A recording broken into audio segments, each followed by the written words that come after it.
You're watching the Awesemo Fantasy Football channel. I'm Dave Loughran, back at you again with another mock draft. But today, we're flying solo over there on Yahoo, 12-team, half-point PPR, 30-second clocks, because who's got time for anything more than that? And we're going to get into it. We're going to jump right into it now. The draft is starting. I decided to draft 11th. Originally, I was slotted into the 2 spot, but we already know what that's going to look like for round 1, right? I mean, it's very simple. We know round 1, you're going... If Dalvin Cook is there, if it's full point PPR, you might even consider an Alvin Kamara. But at this point, at the 11th spot, I think that's the most interesting place to draft. Middle of the draft is kind of tough, middle round. But at the 11th spot, I get really intrigued by what we're going to have there for us. So let's dive straight into this. Of course, as you already saw, the top 3 picks off the board are easy as it's going to get, right? Draft results already is Derrick Henry, 3rd, Dalvin Cook 2, Christian McCaffrey number 1. Simple stuff. When we get to 11th, though, I think it's going to be really interesting to see what's there. And another thing to consider, I'm looking at these rankings. I didn't touch them, right? Like, I didn't touch any of these rankings. But if you do actually take your time, because this is a mock draft, I'm not going to put a bunch of time into that. But if you are coming into a draft on Yahoo and people are using these preset rankings, especially right now in the beginning of August, man, you're going to be in good shape if they're actually following along with what they've got here, because some of these rankings just look flat out wrong. I mean, just take a look at some of these for yourself. They don't look good, and that's going to give us an opportunity to make some really good plays. Like, I love Nick Chubb, but I'm not taking Nick Chubb 8 if people are going to decide to draft him there. Zero interest in that. So it'll be interesting to see what we got here at the 11th spot. And while we're waiting, hit that thumbs up if you like these videos. If you're getting ready for your drafts and you think these help you out, hit that thumbs up. And more importantly, subscribe to the channel. We've been crushing it lately thanks to all of you guys. I mean, just huge stuff over here. Brand new channel, just continuing to pump out good free content. So hit that subscribe if you like it and the thumbs up, and we'll get this thing going. All right, so let's take a look at what we got so far. 6 picks, kind of obvious. McCaffrey, Cook, Henry, Alvin Kamara, Jonathan Taylor 5. You can make an argument for that. I like Taylor, but we don't know what Carson Wentz's situation is right now, and I have some issues just understanding how good that offense is going to look, because Jacob Eason's favorite target was a cornerback during practice. Like, I would have gone Elliott 5. I just did a video on that, must draft players. I would have gone Elliott 5. I think Elliott has a huge bounce back year. I'm all about getting him 5 if I can. He's my number 5 ranked player, number 5 ranked running back. And I'm perfectly fine with that. But like I said, Nick Chubb just went 9. If you're looking at like Underdog or some other spots, you're going to get Nick Chubb way later than that. I've seen him go as late as the 2nd round, which I love. I love him in the middle round too. But with that in mind, I mean, it's just a phenomenal opportunity to load up on some good players. And I've said too that I would love to get running backs early. But if I'm drafting late here, this is the one caveat. If I'm drafting early, there's no reason I want to go with wide receivers. Like, first 5 picks, right? Maybe 6, you go Kelsey. You get into the middle rounds, you could make an argument for some of those receivers as well. And I still think if you wanted to go with an Eckler or a couple other running backs there in the late first, you can. But I love the idea of being able to get 2 receivers if you're late in the 1st round, and then we'll see what we can do for wide receivers. So let's just take a shot here, because normally I'd go 1 receiver, 1 running back if there were some good ones on the board, and I still think there are. But let's just see what happens if we go Diggs, Ridley to start. And I don't want to go 0 RB here. That's not at all what I've planned. I don't want to go 0 RB where I'm not drafting an RB till like James Conner in the 10th round. Absurd. But when it snakes back around to us, let's see what we get. I've done a ton of drafts already, actual drafts, not just mock drafts. So why not, in a spot like this, take some shots, take some chances, and see what we actually come up with where we're not putting real money on the line, because that's what these videos are for, right? To give us an idea of what these drafts will look like in real life when we're putting our own money on the line to try and make good teams. So again, naturally, earlier on, I'm going running back all day long. I don't see any reason not to. And then when it snakes back around, of course, if you want to go with the wide receiver, running back, whatever's there, maybe Darren Waller if you're getting him late in the 2nd and you had an early 1st. But yeah, Stefon Diggs, Calvin Ridley off the board.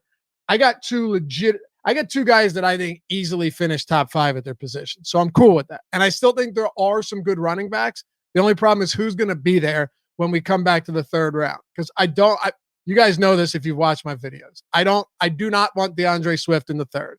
Like, I think he's one of the most overhyped players coming into the league or coming into this season. Not because he's not good, but because the Detroit Lions are not good at all. And Jared Goff over Matthew Stafford's a big downgrade. Sure, you're going to get some dump off attempts to DeAndre Swift, and that's great. But Jamal Williams came in, and I just don't know what that backfield split is going to look like. How many red zone opportunities are they going to have? Is he worth being my running back 1 right now? That's the thing. If he's your running back 2, or maybe you go running back heavy in the first 3 rounds and you get him as your RB3, which I still think is unnecessary because you can only get 3 of them into a lineup each week, then fine. But I do not want someone like Swift as my RB1. And maybe an unpopular opinion, I don't want Dobbins as my RB1 either. RB2, totally fine. But J.K. Dobbins, man, you're on a team where they just signed Gus Edwards to an extension. The best running back on that team is Lamar Jackson. And I know they talk about wanting to throw more. I don't believe it, really. Greg Roman's been an offensive coordinator on for 8 different seasons for 3 different teams. They finished last or bottom 3 all but 1 year. And when they didn't, it was like bottom 7 with the 49ers in pass play percentage. So I still think they run a lot. But there are a lot of mouths to feed in that backfield. And that's one concern to me. So Dobbins is my RB2, fine. But otherwise, I would just rather wait till later, or maybe I get lucky with somebody solid. So let's see who's off the board so far. We've got, where are we at? I don't draft on Yahoo very often, so bear with me here. We have Montgomery still available. Damn, Montgomery's ranked high. Sanders, I know people are low on Sanders this year, but I'm not worried about a timeshare. I'm not worried about Kerryon Johnson, who was the number 3 in Detroit last year behind an ancient Adrian Peterson and a rookie DeAndre Swift and a 5th round draft pick and Kenneth Gainwell or Boston Scott. Say whatever you want. Like, if you don't think Miles Sanders is the most talented player on that team, guy had 3 of the longest runs, 3 of the 10 longest runs in the year last season were Miles Sanders. They came against very good defenses. And they had a completely destroyed offensive line. Jason Peters was half dead. Lane Johnson was hurt or out. Dillard, I don't even know if he's going to be a starter. He was out all season. Brandon Brooks was out all season. This team's going to look different this year. And I know we don't have to be stoked on the Eagles because I'm not sure why we would be.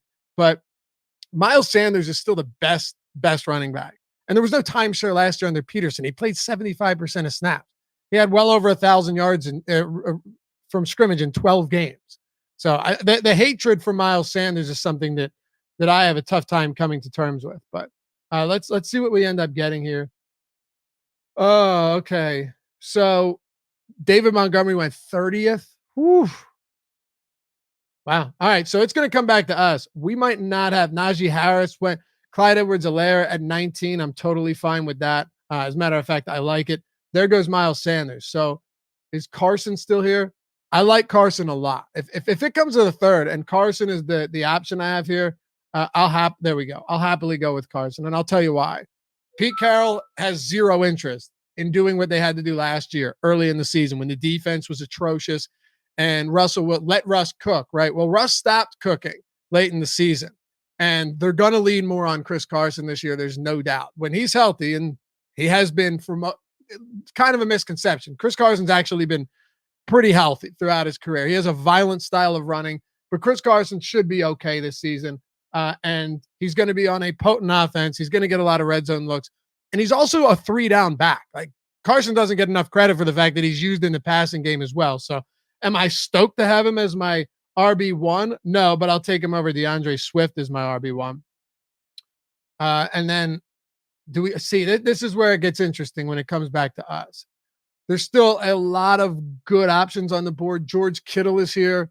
I'm not super high on Kittle, but again, if a guy falls far enough in a draft, you don't have to love them. You just have to be willing to take a chance on a guy that you think has slipped further than he deserves to go. And I think it's a little bit overblown. I'm going to draft Kittle here, and I'll tell you why. So we still only have 1 running back too, and we'll see what we can work out here when it comes back to us. It may get kind of ugly, but if that's the case, we'll just stack up on them and we'll give ourselves some decent options. because right now we've got 4 really quality starters, as you should through the first 4 rounds. If not, you're doing something wrong. But with George Kittle, this guy has been top 5 at his position in red zone looks basically every season. All right. Outside of that one injury riddled campaign. But even that year, if you remember where he missed like 8 games or so, I think he had 3 or so touchdowns called back on offensive penalties that had nothing to do with the play. And if Jimmy Garoppolo is the starter again, they've got a love affair out there in San Francisco. So all this concern about, what about Deebo Samuel and Brandon Ayuk? Yeah, sure, they're going to be involved, but George Kittle is still one of the preeminent tight ends in the league. If I could get him in the 4th round, I am totally fine with that. 100% fine with that. His ADP, let me pull up what his ADP in most spots is. Kittle's ADP, 24th.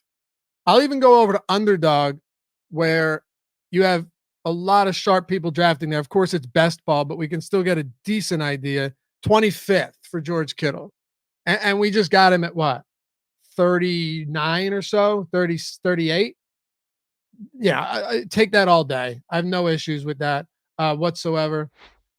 You've seen Josh Allen go off the board already. Where did Patrick Mahomes go? Patrick Mahomes went in the 2nd round, and that seems kind of wild.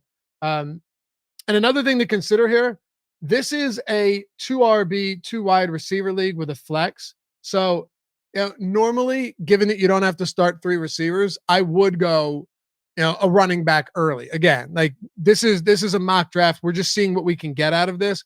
But normally, I'm looking to get an earlier running back, given that you're not forced to start 3 receivers. Now, you can if you want to flex them, which is very likely what we're going to be set to do here.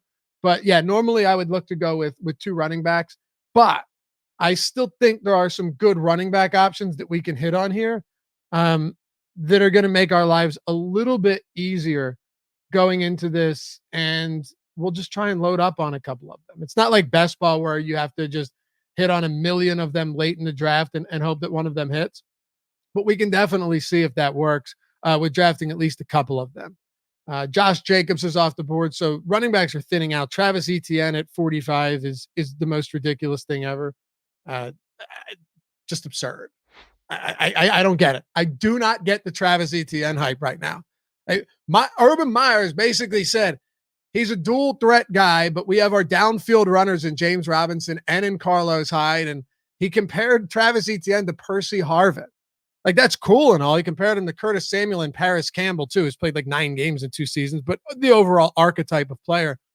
Yeah, that's great. But if he's going to be lined up in the slot or lined up as a receiver and then get some 3rd down work, how much opportunity is he going to get? Even if targets are worth more than carries, you still have Laviska Shenault. You still have Marvin Jones, who just came over from Detroit. You still have DJ Shark and a rookie quarterback who's NFL ready, but who the hell knows what this offense is going to look like? To me, Travis Etienne at 45 is absurd, just outright absurd. But you do you, right? If you like Travis Etienne there, make it happen. That's fine with me. I don't see the value there in a guy that may get 3 carries a game or may just be used out of the backfield and in the slot. You might possibly be drafting a rookie wide receiver for year 1 in the 4th round. Maybe not.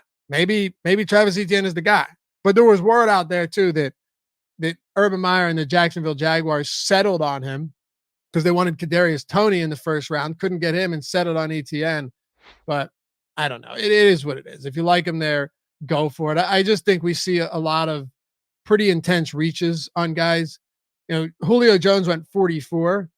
Think about that too. I understand that with Julio Jones and Travis Etienne, it's different positions, different situations. And sure, maybe Etienne has a ceiling, but Julio Jones, I just have valued so much higher over Etienne, and it's not even close. All right, we're on the board. Let's see.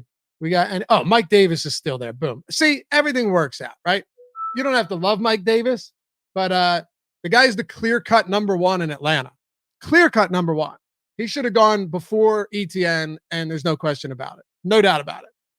I don't understand how he's ranked here behind Kareem Hunt either. That's crazy. Kareem Hunt, 10 touch per game guy. Mike Davis, I'm never enamored with his skill set. Like, I do not think Mike Davis is particularly good, but volume is everything. And the red zone opportunities will be there on a pretty good offense.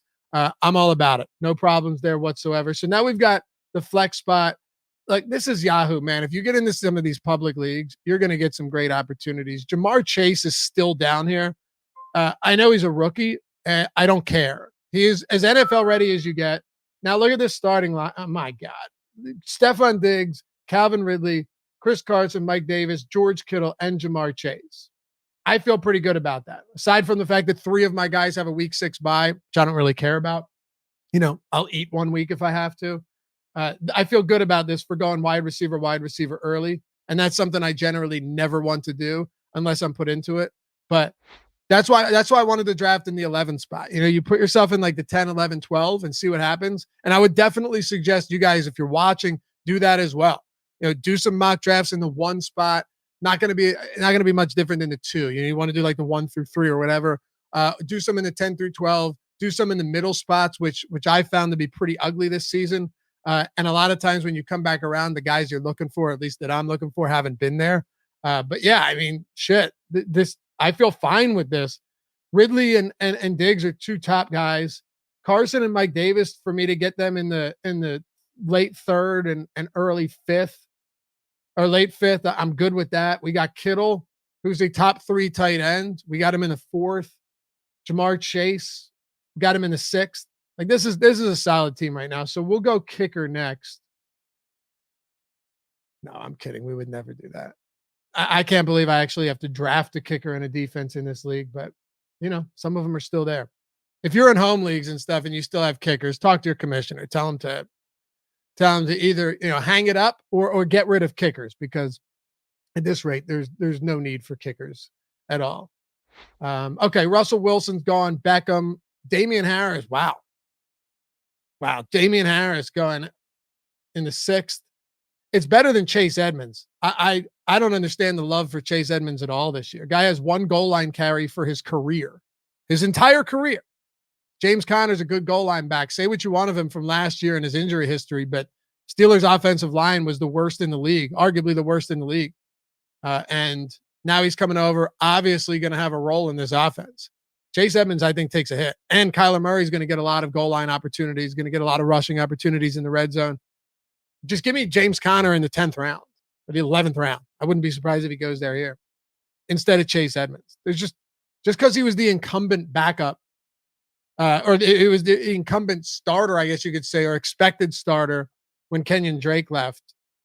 I don't see it. And Leonard Fournette going ahead of Javonte Williams is absurd as well. So these are mock drafts. You're gonna see people drafting for the 1st or 2nd time. But you're also going to see that in some paid leagues too. Don't think this is just strictly mock drafts where you're going to get some really good value. It's not. James Robinson just went. Some of these people are going to, and then Ronald Jones. These guys are going really early. I like Ronald Jones, but not at the 1st pick in the 7th round. These guys are going to do a couple mock drafts, be like, yeah, I got this, unlock. And then they're going to go put some money into some paid leagues and you're going to get to draft against them. They're, and I think people not adjusting the rankings and just going off of what they're seeing, like Melvin Gordon here, I do think maybe his ADP increases because the reports are at camp that he has been the clear-cut starter ahead of Javonte Williams, and that is, a pretty considerable development in Denver. But see who's still on the board. I'm assuming we're still going to get some good value.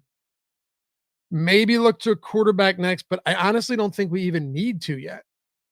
I don't think it's even necessary to go quarterback yet. I'm assuming we still have some really good ones on the board. If Justin Herbert's there, I could go Herbert. Aaron Rodgers is still there. Look, this is why drafting quarterbacks early, especially in these leagues where you have 15 rounds, your starting lineup has a kicker and a defense, which you're obviously going to the last couple of rounds for them. You can wait if you want. If Matthew Stafford was my starter, I'm happy. If Tannehill is my starter, I'm happy. If Brady's my starter, I'm happy. Justin Herbert just went, but and then so did Aaron Rodgers. So still be happy with anybody on here. Joe Burrow, if he's my starter, I'd be happy. I'm not big on stacking in redraft leagues, right? In best ball, you absolutely have to team stack if you want to win. But if I get Burrow, If I get Joe Burrow, I'm fine with that as well. And yes, by the way, for anybody wondering, I do have Ridley and Mike Davis on the same team. I don't care about that though, because this offense is going to be pretty concentrated. You have Russell Gage, and you have Kyle Pitts, who is a rookie. I mean, we have already crowned him as the greatest rookie season ever in the history of the tight end position.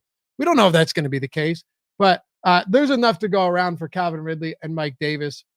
Not particularly concerned about that, especially since Davis is a pass catching back. Would I have preferred to avoid it? Yeah, probably, but he was the clear best running back on the board. Am I not going to take him because I don't want to have him on the same team as Ridley? No, I'm not going to do that.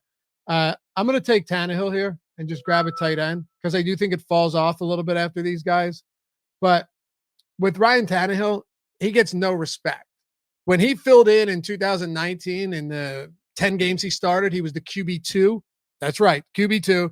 And then last year he was the QB, what was it, 7? I think it was. He was 6th in passing touchdowns. He had 7 rushing touchdowns. Ryan Tannehill is a very good quarterback, and now he's got Julio Jones. So chalk that one up is something I'm pretty happy with. Let's see who we got here. So we got our tight end. We filled our starting lineup, which you don't need to do if you have some good players that are available and you just want to throw it on the bench. And well, he had the flex anyway. I'm going to go Raheem Mostert here, and I'll tell you why. So this is another example. Javonte Williams, someone who's being drafted way before Melvin Gordon, right? We already just assume rookie quarterback or rookie running back, flavor of the week, or should I say the month, got to grab him early, right? Melvin Gordon's dead in the minds of many. James Robinson, undrafted rookie free agent, huge season. He's dead in the minds of many. And then Carlos Hyde, who played under Urban Meyer at college, who is he? I mean, sure, if you want to make that argument, I'm not going to disagree with you. But still, you look at all of these rookies, and it's just the immediate assumption that, you know what, they are the starter. These guys are the starter. Very simple. And all of the guys that have been there before them, they're shit, right? Who needs them? They're not going to get involved at all. Well, I don't know about that because San Francisco grabbed Sermon late in the 3rd round. And they drafted up for him. Okay. They traded up for him. Still a rookie running back. And Raheem Mostert, who has dealt with some injuries, is still a wildly efficient running back when he's on the field. Will he be on the field as much as we want him to be? I don't know. But I don't think you look at Raheem Mostert and be like, hey, you know what? He's not worth a pick in the 8th round. I think he's absolutely worth a pick in the 8th round. And because my running back position isn't super deep, I'm okay getting him in the 8th there for sure. He averages really, really, I mean, go look at Raheem Mostert's numbers, right? When he's healthy, this guy is legitimately good. He's averaged in every season, he's averaged at least 5 yards per attempt. He played 15 games, 137 carries in 2019, 5.7 yards per attempt. Only 34 carries in 2018, 7.7 yards per attempt. And then last year, and just over 100 carries, 5 yards per attempt. He's good. And while he's not featured a ton in the passing game, Raheem Mostert can catch passes. So San Francisco is the type of team where I'm not as worried about grabbing him or Trey Sermon because I think there's going to be a legitimate backfield split. I think Shanahan's going to want to run the ball 30 times a game. And you can't look at what we saw last season and take any of that and try and parlay that information into what we know for this year. The whole team was injured. The defense was injured. Mostert was out. Garoppolo was out. George Kittle was out. The whole team was hurt. But look at how many of those backup running backs had huge games. Like, was it Jeffrey Wilson? Wilson, I think, had a huge game. I remember playing him in Showdown over on DraftKings at less than 1% owned. And he had, where was it? Yeah, 22 for 183 and 2. And 21 yards and a touchdown through the air. Won me a lot of money that day. I was pretty satisfied with it. But put any back in that backfield, and they're going to have some good games. So Mostert in the 8th. If you get that opportunity, I would suggest taking it for sure. All right, what do we got? Oh, that's good. We're on a kicker run. I mean, this is good. A kicker run. This makes sense. Defenses and kickers. Okay. What can I say? Leave the good players to us, right? This is absurd, but I use that word too much. But it is. It's absurd. Just stream defenses each week. Stream them. Who cares what defense you have? Stream them each week. every week there's going to be at least one or two, maybe even three defenses that have a good matchup against a bad team, turnover prone team, low scoring team. Just stream them.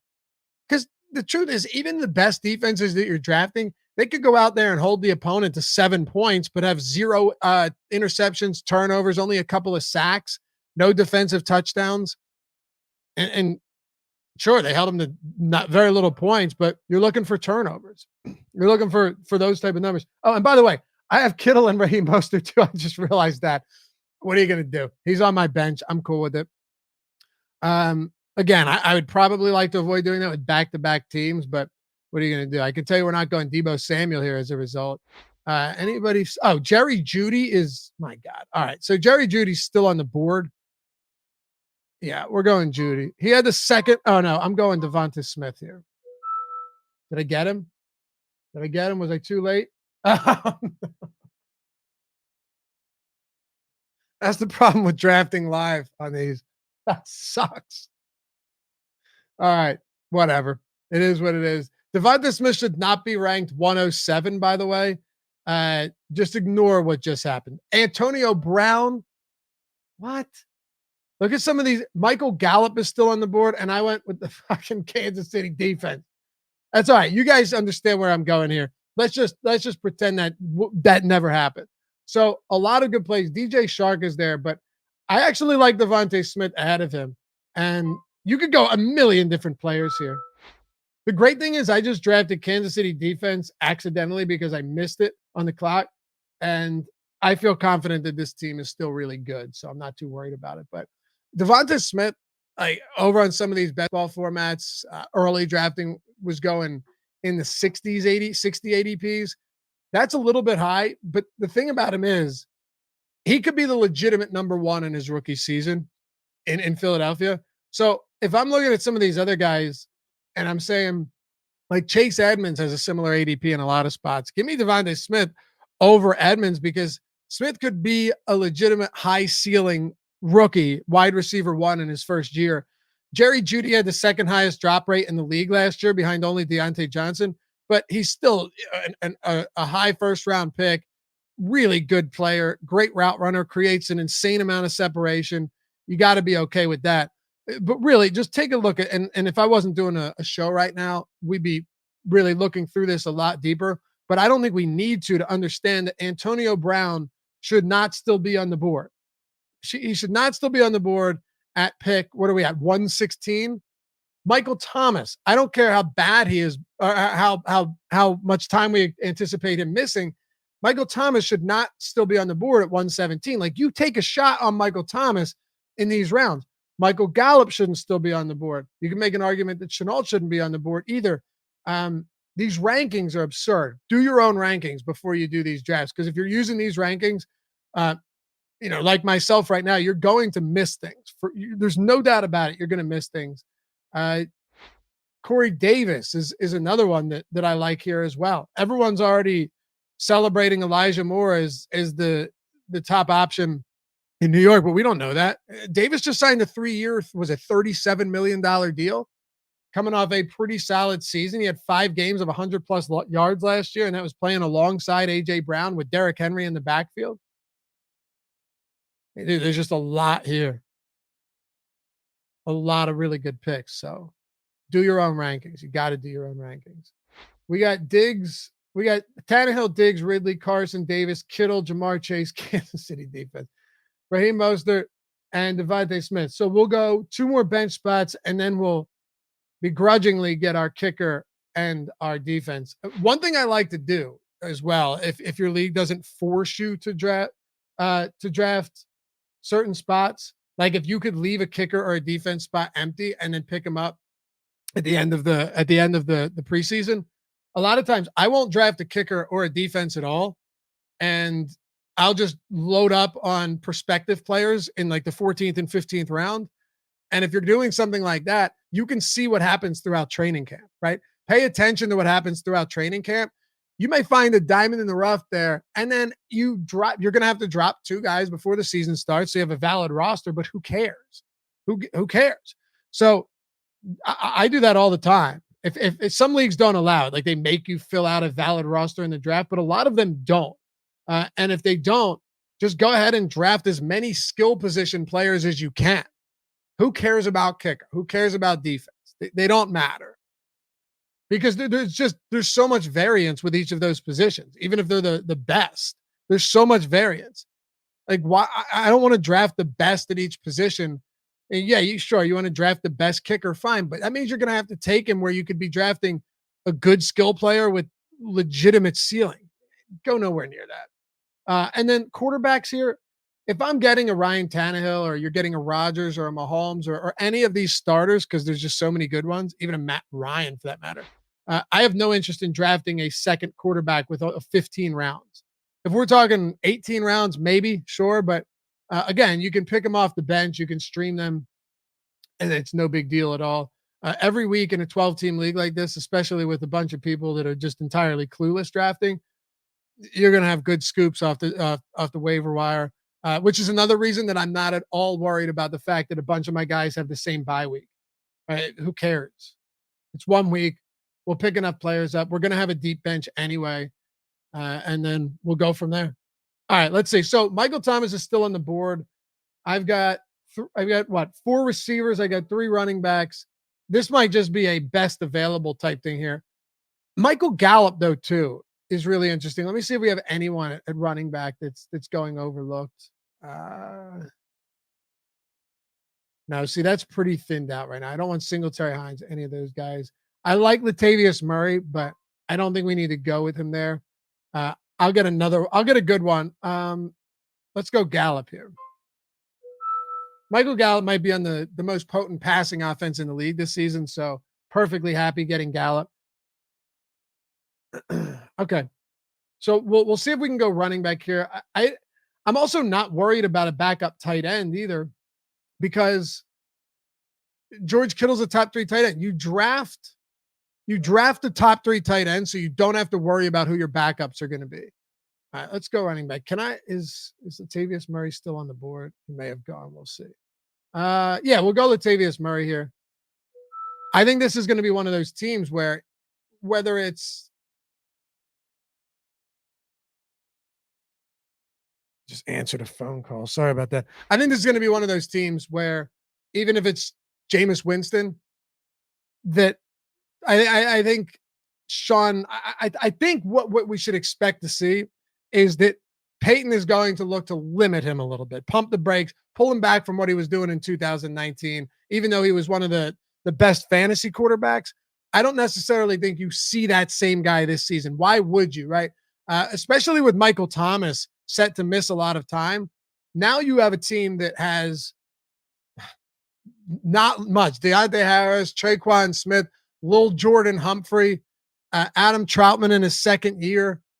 That's a concern. So why not just use the run game as much as you can? Alvin Kamara is great out of the backfield as a pass catcher, also a good rusher. But Latavius Murray is one of the best backups in the league. So I like Latavius Murray perfectly fine there. And if Kamara ever goes down, he is a clear-cut wide running back 1. Actually, in the 2 games that Kamara missed back in 2019, Latavius Murray was the RB1 and the RB1 in the very next season, or in the very next game. Back-to-back weeks, he was the RB1.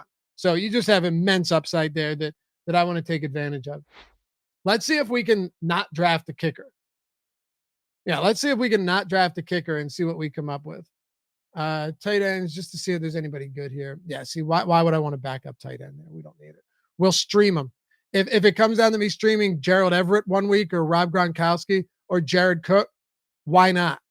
Who cares? There's going to be plenty of these guys left on the waiver wire that each week we can take a shot on. So keep that in mind when you're doing your own drafts. What about streaming quarterbacks? Now, if I have to stream Roethlisberger 1 week with Juju and Deontay Johnson and Chase Claypool out there, the horror. That's totally fine. Justin Fields, someone's probably going to take him just because they're hyped on him, but perfectly fine with that. I'll stream Sam Darnold. I don't care. Stream Sam Darnold. He's got a great weapons on that team. Teddy Bridgewater is nothing more than a game manager, and he had 4 guys on that team last year, not named Christian McCaffrey, with 1,000+ yards from scrimmage. Jameis Winston, he won't go drafted. Okay, stream him. There's too much to worry about drafting a backup quarterback. But look at some of these great picks that are still on the board. Michael Pittman Jr., Corey Davis. We're at 144 and Corey Davis hasn't gone off the board yet. It's crazy. Who else? Ruggs is interesting. Smith's interesting if he's going to be the wide receiver one there, but I don't think we need to go there. Russell Gage. Russell Gage is another one. I should have been putting them in the queue the whole time. I wouldn't have screwed up and drafted the Kansas City defense. Yeah, there's just too much value here for us to be looking elsewhere. But Corey Davis, Michael Pittman. I love Michael Pittman this year. I would draft him ahead of all of these guys. Darnell Mooney's another one. Anthony Miller's gone too. Mooney's going to be the clear wide receiver 2 behind Robinson in year 2. You have to go. You have to like that. We're what, 5 or 6 picks away. We're gonna get another good receiver here, and let's see. Maybe we can get another decent running back. Probably not. Tevin Coleman's interesting, but Michael Carter has been practicing with the ones, so that makes me a lot less interested in him than I was before. Running back thins out quick, though. You can see this, right? Like running back thins out really quick. And wide receiver is probably the way to go here. We have 4 running backs on the roster. So I'm not really upset about that.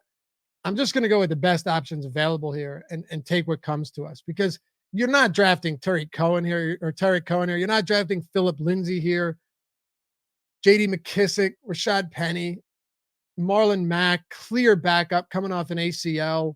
James White, if you're cool with 8 to 10 fantasy points per game with the occasional 13, that's cool, I guess. But he was targeted way less last year with Cam Newton under center. So I'm not really interested in that. And how are these guys? Who are people drafting? Okay, Corey Davis, Jonnu Smith before Corey Davis and Michael Pittman, Austin Hooper before them. This is just crazy. Just crazy. Ah, there he goes, Michael Pittman. But that's fine because Russell Gage where is he, buried down here somewhere? I can't even find him. I don't even know where I put him at. Here he is. We'll go with Russell Gage. He's the wide receiver 2 in Atlanta with a good quarterback that throws 600 times every single season in Matt Ryan. Seriously, go look at his passing attempts. 600 plus passing attempts. I think 7 of his he's averaging 600 pass attempts in his 8 seasons. Last 8 seasons. It's crazy. All right, last one. Any running backs here that we like? Ugh. Yeah, that's pretty heinous. There's not a lot there at all. Any decent tight ends? No, I don't think we need to do that. All right. We'll go running back here, and we'll put ourselves in a position with J.D. McKissick. I think that's fine. Pass catching back, should have some decent upside. Ryan Fitzpatrick, not huge on throwing to his running backs, but it is what it is. That's fine. There's not much else there. Even good handcuff backs. I don't mean handcuffing my own players, but maybe having a guy that gets in RB1 territory. Okay, we still have 1 pick. RB1 territory in the event that his starter goes down. I think that would have been cool, but there's really not a lot here at all. So we have Tannehill, Diggs, Ridley, Carson, Mike Davis, George Kittle, Jamar Chase, Kansas City, Mostert, Devonta Smith, Michael Gallup, Latavius Murray, Russell Gage, and J.D. McKissick. It is a good team. And if you think this helped you, hit that thumbs up and subscribe to the channel. Much appreciated here. It keeps the lights on for us as we keep trying to grow things. And follow me over on Twitter at Loughy_D, LOUGHY_D. All right, coming up on the last pick. I'm so tempted just to keep loading up on receivers because what do I have? I have 5 running backs, 5 receivers, 1 tight end, 1 quarterback. That's cool. I mean, look, some people look how many people have 2 quarterbacks. I bet a lot of these people are drafting top quarterbacks and then drafting another one to back them up. You can do it if you want, but again, you're going to have just as much luck pulling one off the waiver. Even if your starter gets hurt, you'll be able to stream at least a decent one. A quarterback is not going to make or break your league for you. Sure, it's nice having Mahomes and Kyler Murray and Josh Allen, but you'll be able to make up for that. It's a lot harder to make up for the top skill player positions like running back and wide receiver. It'll be tough to make up for an injury at tight end, which is why I like having Kittle just in the event. If he goes down, then he's one of my top picks. That'll hurt anyway. But you'll be able to stream guys each week. I'm not going to land one guy unless I strike gold. You're just not going to land somebody that is your every week start. Stream them. I won a championship a couple of years ago in a 2 tight end league, and I streamed tight ends all year long. Sure, you get lucky at times, but my top tight end went down, and I streamed him. But I had such good players elsewhere that I ended up winning. So it's possible, and all of that's possible. You just have to be smart, and you have to be vigilant on the waiver wire to make those good moves throughout the week, and pay attention to what's available to you. All right, so are there any flex-worthy tight ends here? No, there aren't. But if you have to flex it, if you have to stream Dawson Knox, fine. You got to stream Jared Cook. Like Jared Cook, I may actually consider drafting because I think that he's probably not getting any love when he's still the number 1 tight end in LA, and he's a good tight end when it comes to catching touchdowns. But we'll go back to wide receiver here. Why not? Just load up here. We take what is given to us, and if we got some of the best players out there that continue to fall, then we should do it. Nelson Aguilar, Waddle, McCall Hardman. I do like McCall Hardman. We'll go Hardman here. Now let's take a shot. Let's go with Waddle. Let's see if these injuries and such in Miami, especially with Devontae Parker having a history of that, and Will Fuller being suspended for the first game and also having a significant injury history himself. Let's see if that works out for us. If it does, then Jalen Waddle could be pretty huge in his rookie season. And I just drafted him in the 15th round. So what a week. So I did not take a kicker. Why take a kicker at this point? Again, draft him late in the preseason before the season starts. Drop someone that maybe wasn't impressive in camp or that you can afford to do without, and then pick up on a kicker. If you want to do that with defense too, you can. Just with defense here, what do we have? Okay, Seattle's going to have plenty. All of these teams, not all of them, but most of them are good. Like not Detroit, but most of these teams are Houston, are going to have games where they're facing awful offenses like Detroit, like Houston, and you can plug them in. Like Tennessee. Tennessee's a perfect example. They play Houston twice every single year. Who knows if Jacksonville will be any good? Tennessee not being drafted is a perfect example of just pick somebody up. Just pick a kicker up. Who cares who they are? Anyway, that'll do it. Draft results, looking at what we have. Where are we at here? We've got Ryan Tannehill, Stefon Diggs, Calvin Ridley, Chris Carson, Mike Davis, George Kittle, Jamar Chase. That rounds up our starting lineup. I feel pretty good about that. Then Kansas City, that was a misclick. If you skipped ahead, I'm dumb. Timer ran out. Tried to take Devontae Smith, but still ended up getting him because, well, these are mock drafts on Yahoo. Raheem Mostert, Devonta Smith, Michael Gallup, got him super late. Got Murray pretty late. Russell Gage, I got in the 13th. McKissick in the 14th. Jalen Waddle in the 15th.